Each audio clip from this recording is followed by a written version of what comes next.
Poop. No, I didn't forget the intro to my speech. That's actually what my speech is about. Poop. Ever heard the name Friedenreich Ragentag Dunkelblut Hundertwasser? Well, until a few months ago, neither had I. His name, according to the Hundertwasser nonprofit organization, literally translates into Kingdom of Peace, Rainy Day, Darkly Multicolored 100 Waters. Say that 10 times fast in either German or English, and you're likely to go as crazy as Hundertwasser himself did. Now, what made Hundertwasser crazy? For starters, he was born in Austria, lived through World War II and the Cold War, which meant he was exposed to the communist style of government. This meant he was not allowed to express himself. And for Hundertwasser, he was a painter, an architect, an artist, so he had a very creative mind. He was imaginative. He came up with very interesting stuff. And speaking of interesting, in 1979, in Zurich, Switzerland, he delivered a speech entitled The Holy Poop Manifesto.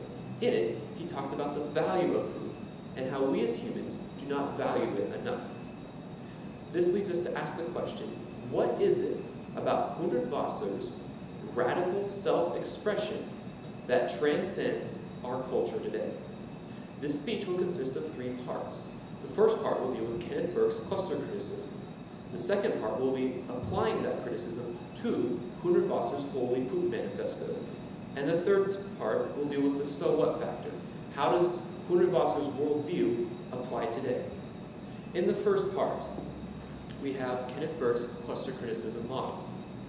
In 1966, Kenneth Burke wrote the book Language as Symbolic Action.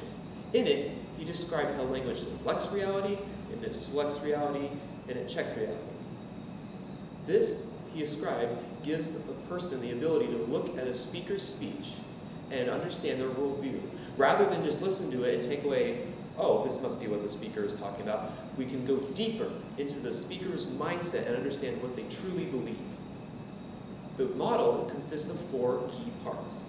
The first part is the key term, then there's the agonistic term, there's the God term, and there's the devil term. The key term, this is the focus of the speech.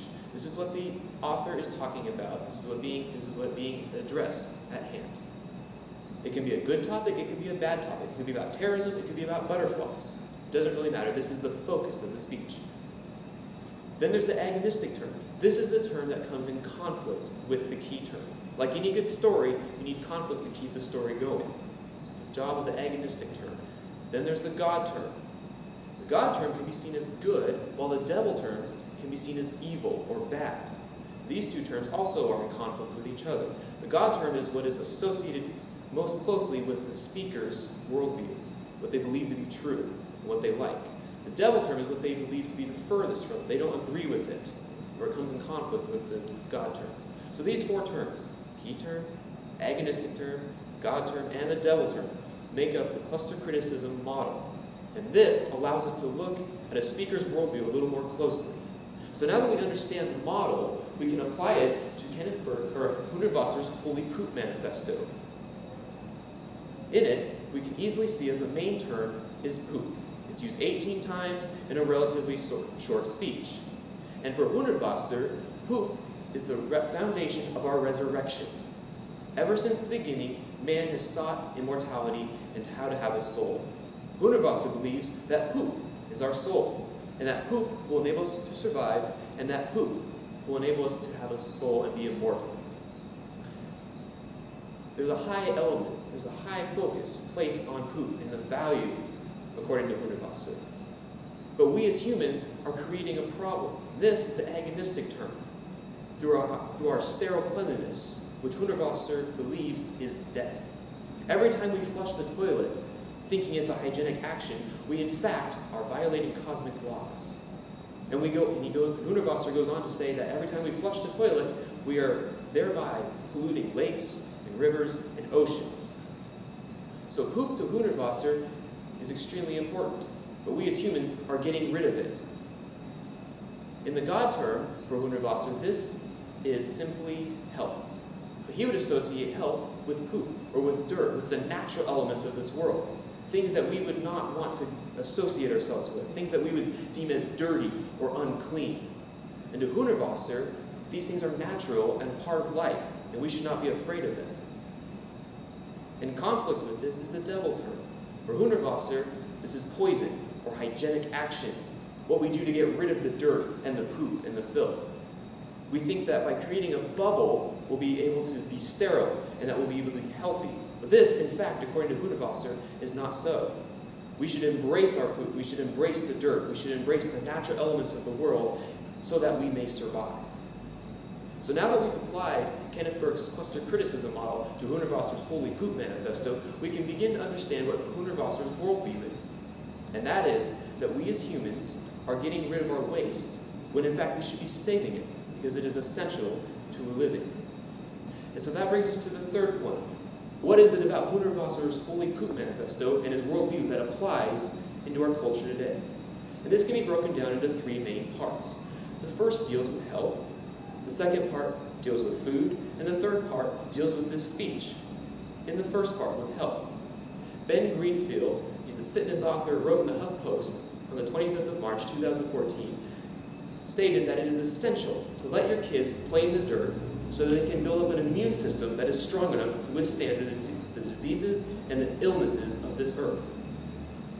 By separating ourselves and creating a bubble, we as humanity is actually poisoning ourselves. This is what Hundertwasser would say. Rather than try and disassociate ourselves from the germs and the dirt and the poop of this world, it's better to let your kids play in it. So Hundertwasser's belief decades ago is being played out in today's world, where we're finding that it's okay to let your kids get dirty because they will be able to defend themselves naturally against the natural elements of this world. Secondly, with food.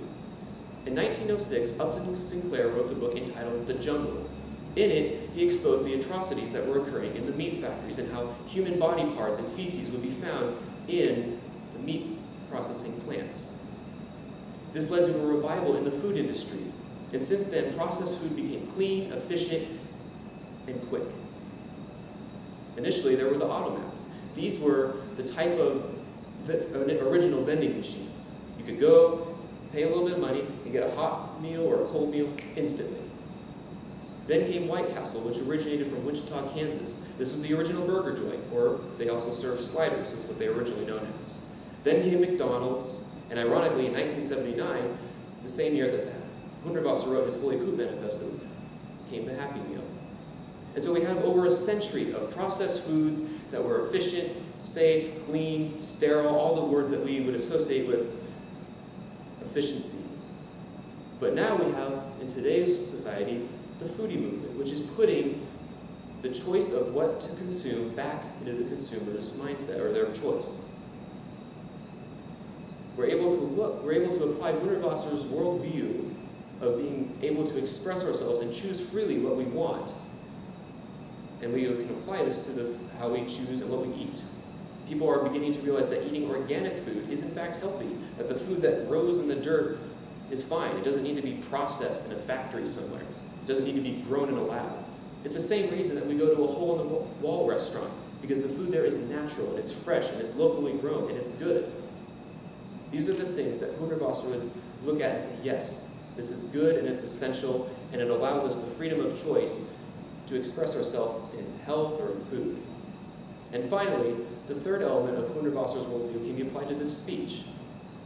I did not write this speech out word for word and then memorize it word for word. I simply have the information about Hundertwasser, and I'm speaking to you with just a few simple points. This speech isn't supposed to be funny, yet poop is pretty funny to talk about. I'm not standing in a traditional setting. I have vibrant colors behind me. This is something that Hundertwasser would have done. To be different, to make a stand, to make a change, to be radical. This is all Hundertwasser. So it's interesting how we can see through over the centuries and over the years, Hundertwasser's worldview can be applied in today's world. And it's all credited to one word, poop.